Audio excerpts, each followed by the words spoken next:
Film line में वैसे तो सभी डिपार्टमेंट अपनी अपनी जगह खास होते हैं, लेकिन उनमें राइटिंग डिपार्टमेंट सबसे खास होता है, क्योंकि एक लेखक ही सबसे पहले किसी भी फिल्म की कहानी की कल्पना करता है। फिर उसी कहानी को फिल्म का स्वरूप दिया जाता है, तब जाकर एक फिल्म बनती है। हमारी आज की कहानी भी ऐसी ही एक फिल्म राइटर दिल नवाज भारती की कहानी है, जो फिल्म लाइन में बहुत समय से संघर्ष कर रहा है, लेकिन सफल नहीं हो पा रहा है। इसी की वजह से जब दिल नवाज भारती को पैसों की कमी होती है तो वो अपना घर बेच देता है। देखते हैं आगे। ये लो बंगलों की चाबी और अपने मालिक को दे देना। लेकिन आप कहाँ जाओगे, कहाँ रहोगे? दुनिया बहुत बड़ी है दोस्त, कहीं ना कहीं ठिकाना मिल ही जाएगा। आप इतने अच्छे राइटर हो, फिर भी आप सफल नहीं हो पाए। दोस्त, फिल्म इंडस्ट्री में शायद अच्छे राइटर्स की जरूरत नहीं है, इसीलिए मैं नाकाम हूं और आज अपना बंगलो भी बेचना पड़ रहा है। मैं दिल से एक बात बोलता हूं आपको, एक दिन आप जरूर सफल होंगे। बहुत बहुत शुक्रिया दोस्त। अच्छा, मैं चलता हूं। कुछ खाने को दे दो अंकल, 2 दिन से मैंने कुछ नहीं खाया है। बेटा, क्या नाम है तुम्हारा? मेरा नाम गुड़िया है, खाना खिला दो ना अंकल। ये लो बेटा, ये खाना मैंने अपने लिए लिया था, लेकिन इस खाने पर तुम्हारा नाम लिखा है। आपने अपना खाना मुझे दे दिया है, आप अब क्या खाएंगे अंकल? मेरी परवाह मत कर बेटा, तू खाना खा ले। अंकल चलो ना, हम दोनों आधा आधा खाना खाते हैं। कितनी प्यारी और समझदार बच्ची है। तू खा ले बेटा, मैं कुछ और खा लूंगा। जी कहिए। मैंने सुना है कि आपके बाजू वाला घर खाली है। ऐसा सुनते आ रहे हैं कि इस घर में किसी भूत का वास है, इसीलिए ये घर कोई भी भाड़े पर नहीं लेता है। भूत भूत कुछ नहीं होता है, ये सब इंसानों का भ्रम होता है। तो क्या आप इस घर को भाड़े पर लेना चाहते हैं? हाँ, इसलिए तो मैं आपसे पूछने आया हूँ। मेरी बात मानो, इस घर को भाड़े पर मत लो। भाई साहब, आप मुझे सिर्फ इतना बता दो कि इस घर का मालिक कौन है। मैं जानता हूं। उनका एड्रेस क्या है? उनका एड्रेस तो मुझे नहीं पता, मगर मेरे पास उनका नंबर है, आप खुद उनसे बात कर लो। ठीक है भाई साहब, नंबर दीजिए। लिखो। बहुत बहुत शुक्रिया भाई साहब। हेलो जनाब, मुझे आपका घर भाड़े पर लेना है। हाँ ठीक है, मैं चाबी लेने आता हूँ, उसी वक्त मैं आपको 3000 रुपए पेमेंट कर दूंगा।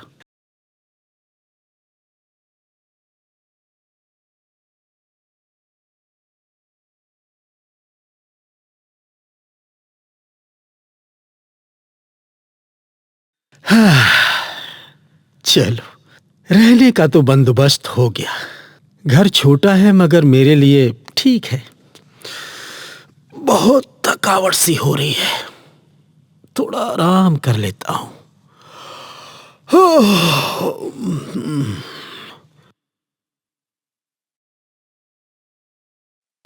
ये कौन सुबह सुबह दरवाजा पीट रहा है? देखता हूं कौन है। अरे आप यहाँ? जी हाँ, मेरा नाम बबीता है, मैं आपके सामने वाले घर में ही रहती हूँ। हाँ हाँ, मैंने कल आपको देखा था।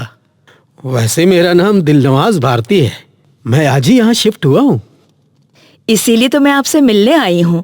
पड़ोस में एक दूसरे से जान पहचान होना जरूरी होता है। जी जी, बिल्कुल बिल्कुल। चाय पियेंगे आप? नहीं, मैं चाय नाश्ता कर चुकी हूँ। वैसे आप काम क्या करते हैं? मैं एक राइटर हूँ, लेकिन मेरे पास कोई काम नहीं आता है। इसके चलते मुझे अपना घर भी बेचना पड़ा। लोन लिया हुआ है, उसकी किश्त नहीं भर पा रहा हूँ, और एक प्रॉपर्टी का मैटर भी अदालत में चल रहा है। ओह, बट टेंशन मत लीजिए, बहुत जल्दी आपको बड़ा काम मिलने वाला है और आपकी सारी प्रॉब्लम्स भी खत्म हो जाएगी।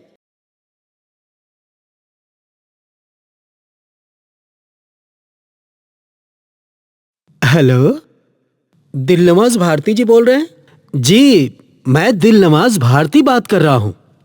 आप कौन? मैं धर्मा एंटरटेनमेंट से राज बात कर रहा हूं। जी जी, कहिए। आपने हमें 4 साल पहले एक वन लाइन स्टोरी सुनाई थी। हमारा प्रोडक्शन हाउस उस स्टोरी पर एक फिल्म बनाना चाहता है। कौन सी स्टोरी की बात कर रहे हैं आप? उस स्टोरी का टाइटल कैक्टस था। कैक्टस? मुझे कुछ याद नहीं आ रहा है, क्योंकि मेरे पास तो इतनी स्टोरीज हैं, मैं खुद ही याद नहीं रख पाता हूं। देखिए, ये आपके लिए एक गोल्डन चांस है। अगर वो स्टोरी आपको मिल जाती है तो आप आज ही ऑफिस आ जाइए। Okay, bye. ये कैक्टस नाम की स्टोरी मैंने कहाँ रखी है? कुछ भी याद नहीं आ रहा है।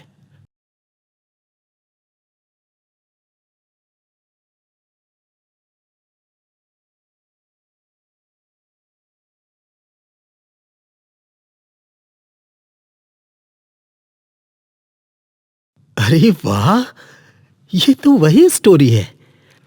बबीता जी, आप मेरे लिए तो बहुत लकी हो। आपके पाकीज़ा कदम मेरे घर में पड़ते ही मुझे इतना बड़ा काम मिला है। अब जल्दी से जाकर ऑफिस में मिल लीजिए। हाँ हाँ, मुझे ऑफिस के लिए निकलना होगा।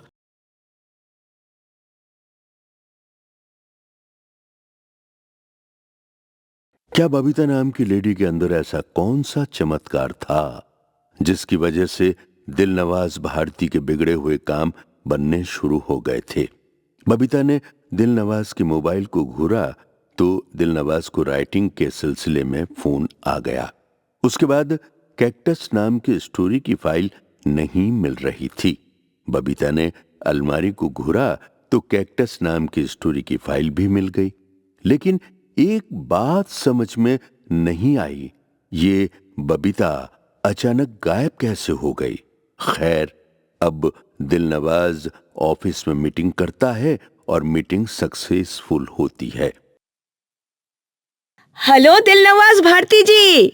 हेलो बबीता जी। कैसी रही आपकी मीटिंग? मीटिंग बहुत अच्छी रही। 2 लाख साइनिंग अमाउंट मेरा अकाउंट में भी ट्रांसफर हो चुके हैं। वाह, मुबारक हो दिलनवाज जी, पार्टी तो बनती है। बोलिए, कैसी पार्टी चाहिए आपको? आपके हाथ की बनी एक कप चाय। हैं? बस चाय?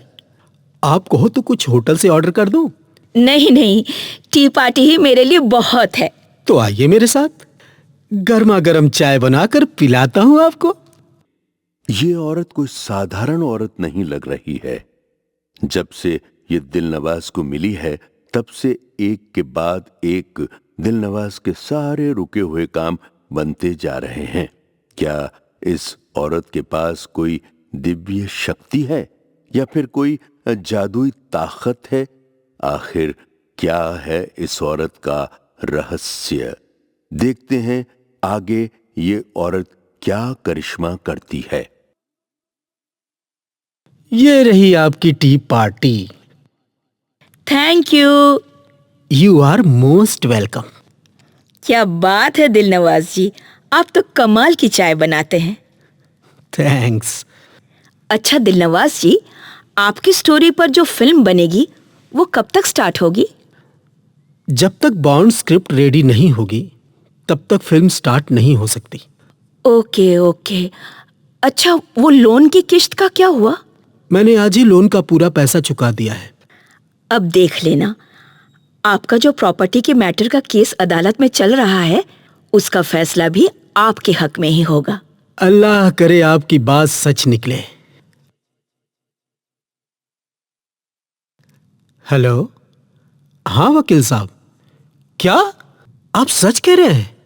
ये तो आपने बहुत अच्छी खबर सुनाई है। बहुत बहुत शुक्रिया वकील साहब। क्या हुआ दिलनवाज जी, आप बहुत खुश नजर आ रहे हैं। हुआ क्या है, बताइए तो सही। अरे बबीता जी, आप जो भी बोलती हैं वो सब सच हो जाता है। हुआ क्या है, बताइए तो सही। जो मेरी प्रॉपर्टी के मैटर का केस अदालत में चल रहा था ना, उसका फैसला मेरे ही हक में हो गया। ये तो बहुत खुशी की बात है।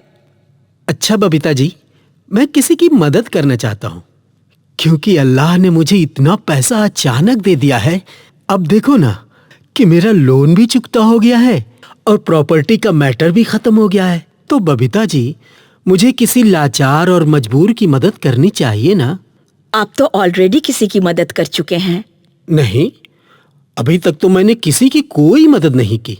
आपने एक छोटी सी भूखी बच्ची को अपने हिस्से का खाना खिलाया था ना?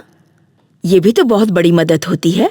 किसी भूखी बच्ची को खाना खिलाना कोई बड़ी बात नहीं होती है बबीता जी। आपको पता नहीं है, वो बच्ची अनाथ है। इस दुनिया में उसका कोई नहीं है। अगर आपको मदद करनी है तो उस अनाथ बच्ची को अपना लीजिए। बिल्कुल, मैं उस बच्ची को अपनाऊंगा। मेरा भी तो इस दुनिया में कोई नहीं है बबीता जी। गुड। अब देखना दिलनवाज जी, आपको कभी कोई प्रॉब्लम नहीं होगी।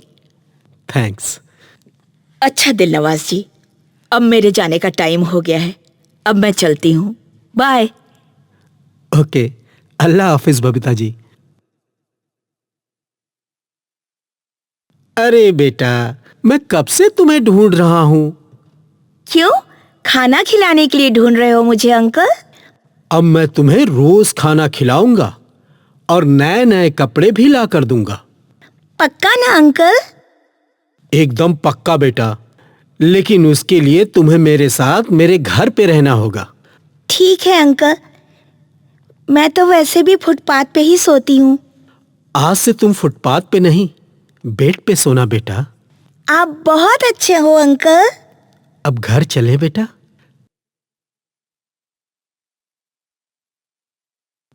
अरे भाई साहब, जरा सुनिए। हाँ कहिए। आप यहीं आसपास रहते हैं? हाँ, ये बाजू वाला घर मेरा ही है। अच्छा, यहाँ पर बबीता जी रहती हैं, वो कहाँ गई? कौन बबीता? वही बबीता जो इस घर में रहती है। अरे भाई साहब, इस घर में कोई नहीं रहता। ये घर तो 5 सालों से बंद पड़ा है। लेकिन कल तक तो यहाँ बबीता जी रहती थी और आप कह रहे हैं कि ये घर 5 सालों से बंद पड़ा है। लगता है आपने कोई सपना देखा होगा। हाँ, याद आया। 5 साल पहले इस घर में कोमल अपने हस्बैंड और 5 साल की बेटी के साथ रहती थी, लेकिन एक एक्सीडेंट में कोमल और उसके हस्बैंड की मौत हो गई थी और उनकी बच्ची पता नहीं कहां भटक रही होगी।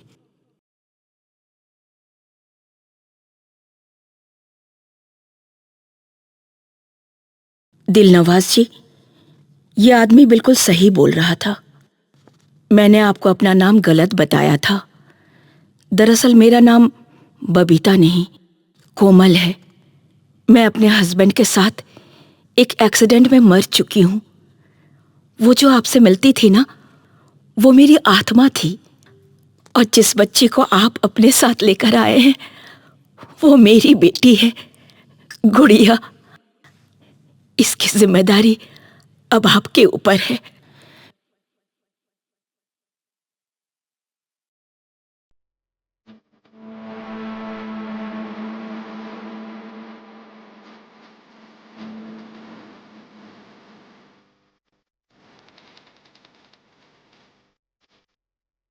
अगर आपको हमारी कहानियाँ पसंद आ रही है तो please like, share and subscribe कीजिए। आपका फीडबैक एंड सजेशंस हमारे लिए बहुत कीमती है, इसलिए please leave a comment and bell icon दबाना ना भूलें